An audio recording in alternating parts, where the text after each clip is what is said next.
Oh, what I'm doing now is just detailing the different elements of hip hop for you. So we have breakdancing, we have graffiti art. Now, graffiti art is important because what it did was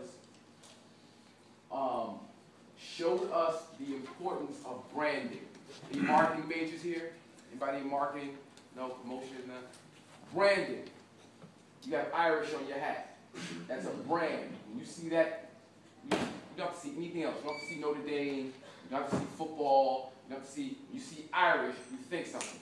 That's a brand. When you see the golden arches, you know McDonald's. That's a brand. Branding is a technique. It's a strategy that's used in corporate America to attach a symbol with an overriding message. So what graffiti artists were doing, not knowing, they weren't taught by anyone, they were just doing it, was branding themselves around the 5 boroughs. What you wanted to do was put your name up any and everywhere. You didn't care. It could be on a subway car, it could be inside the car, on a wall. You wanted your name to get around. And whoever could get their name on a train, especially a train that traveled through all 5 boroughs, meant that everyone in the city would know your name. It's branding.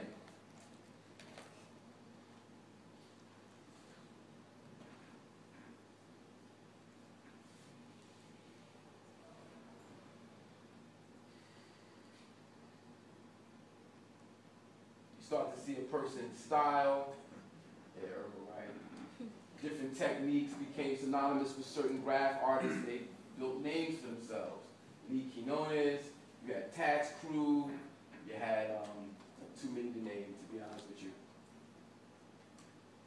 Graffiti isn't as big in New York as it used to be, but as a worldwide phenomenon, graffiti is huge. You go to Japan, you go to France, you go to Germany, certain parts of Africa, graffiti is, and even in LA, graffiti is still huge. And it's hip hop. We think hip hop as rapping. No, hip hop is how we live. It's not what we do, it's how we do it.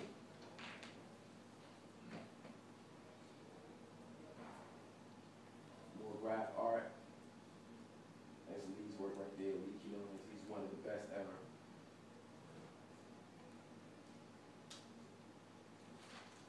Okay. Where's my guy? There he is. There he is. Now, there's one guy who's he was known as a tag artist. You know what a tag artist is? Someone just tags their names. He looks like scribble to most folks, but people in the graph world take it as art. His name was Samo, S-A-M-O, otherwise known as Basquiat. Basquiat died in 85, 86, something like that. But you know, he was a real cool friend of Madonna's at one point. Very, very good friend of Andy Warhol. They ended up doing an exhibit together at Andy's request, by the way. This guy's work was amazing. It was him and Andy together back in the 80s. This Basquiat's work now goes for, some of his pieces go for the millions of dollars. So you have somebody who's a graffiti artist, tag artist, somebody who wasn't liked by the city, police department, mayor, hated this guy. He was looked at as a renegade, malcontent, wouldn't conform, destructive. Now he's a cultural icon, not just for hip hop. As a matter of fact, most hip hoppers don't know who he is, but when you go into the greater art world, they all know Basquiat.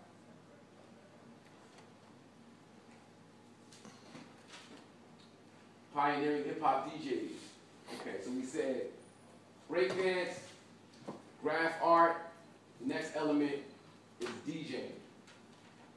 Kool Herc, of course. Bam and Herc together.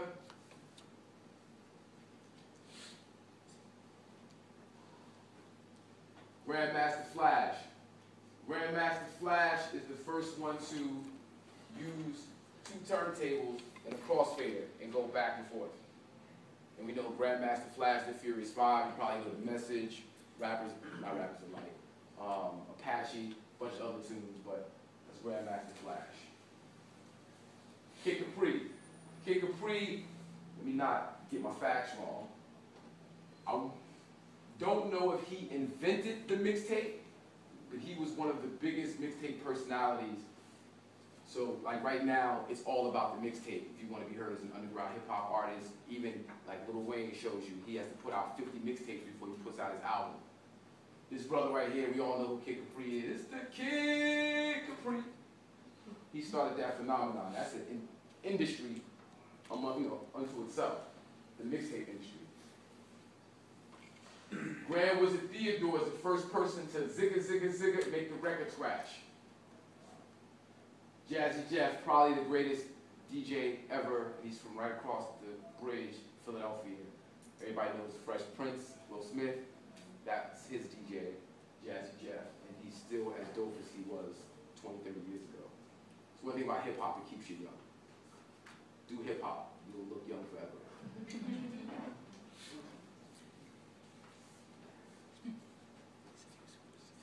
Beatboxing, Dougie Fresh, Rozelle,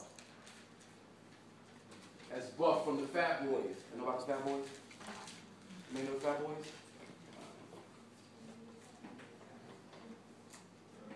Grandmaster Flash and the Furious Five, The Message.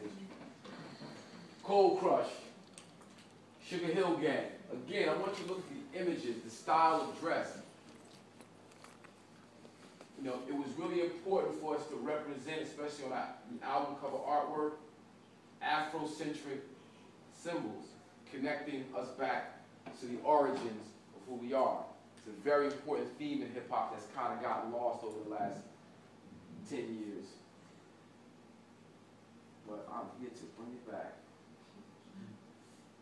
Busy B, first solo MC. Curtis Blow, that's the first certified gold rapper with the breaks. I know that's all right. These are all the breaks. Bring it up, bring it up, bring it up. 1981 to 91. The golden age. Take that back, I got it. 1981 to 91, the golden age. Ha, my man. He used to be a DJ, by the way. DJ Dutch. So, in a weird sort of way, Ronald Reagan was hip-hop. But why I have him here is because that man and his homie, that man is responsible for the crack epidemic. They're the ones who made it all possible. Do you know how? By enlisting that man, Oliver North. You know what that man is? Oliver North. Okay, and in the late 70s, we were beefing with Iran, right? Because they had ousted the Shah, who was installed by our government in Great Britain, I believe. They installed the Shah to do our bidding. And the people of Iran wasn't really having it, so they kicked him out. They voted for, put in the Ayatollah Khomeini, right? So now we're at odds with Iran. We beefing. We not messing with Iran. Except we got these friends in South America fighting this war. The Sandinistas and the Contras. I think we're on the side of the Sandinistas, right? Am I right? We're on it. You already know. The problem, reaction, solution. Yeah. But we had sided with one side against the will of the Congress. Now, the Congress represents the people. The people never approved of our government dealing with a sovereign nation that way. So they got ordered out.